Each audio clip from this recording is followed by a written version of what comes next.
कई बार ऐसा ही होता है, कई बार ऐसा भी होता है कि बकरा ईद का वक्त रहता है, जो बकरा लाया होता है वो अपने घर के बाहर बकरे को बांधा हुआ रहता है, और उसका जो पड़ोसी जो नॉन मुस्लिम है, गैर मजहबी है, उस नॉन मुस्लिम की टोकन टोक हो जाती शुरू हो जाता है उस इंसान पे जिसने बकरा लाके अपने घर के बाहर बांधा है, कि तुम्हारा बकरा ये करता है, वो करता है, ये तकलीफ हो रही है, आने जाने में तकलीफ हो रही है, तुम्हारा बकरा हग रहा है, मुत रहा है।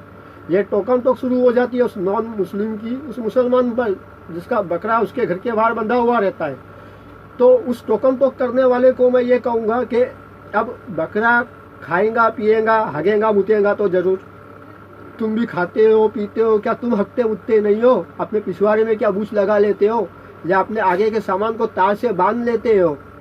और रही तो बात आने जाने की, तो एक तरफ तुम ये सोचते हो कि हम अपने पड़ोसी के अच्छे पड़ोसी हैं, और दूसरी तरफ तुम इस बात पे उसे टोकम टोक करते हो, तो तुम अपने पड़ोसी के कैसे अच्छे पड़ोसी हुए? तुम अपने पड़ोसी के अच्छे पड़ोसी हुए ही नहीं।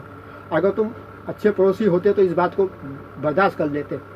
जबकि 4 दिन का बकरा रहता है, बकरा ईद का बकरा 4 दिन का रहता है, 4-5 दिन का बकरा रहता है, बहुत से बहुत 1 हफ्ता, वो भी साल में 1 बार। तो तुम कैसे अच्छे पड़ोसी हुए?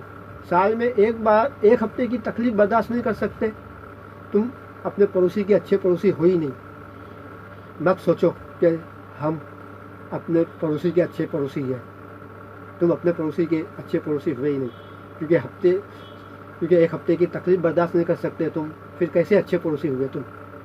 और जिसका बकरा बंधा हुआ रहता है, उनसे मैं ये कहूँगा, उन मुसलमानों को मैं ये कहूँगा कि तुम्हारा बकरा हकता है, मुतता है, तो कोई तुमको टोके, फिर वो चाहे नॉन मुस्लिम हो या खुद मुसलमान भी क्यों ना हो, कोई तुमको टोके, कोई तुमको बोले, उससे पहले ही अपने बकरे की गंदगी को साफ़ कर लो। किसी को बोलने और टोकने का मौका मत दो। और अगर तुम्हारे साफ़ करने से पहले ही कोई तुमको बोल देता है, टोक देता है, तब तुम उस पर गुस्सा मत हो।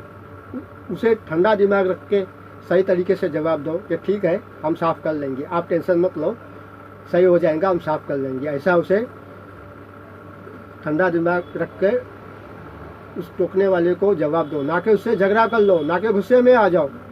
ठीक है।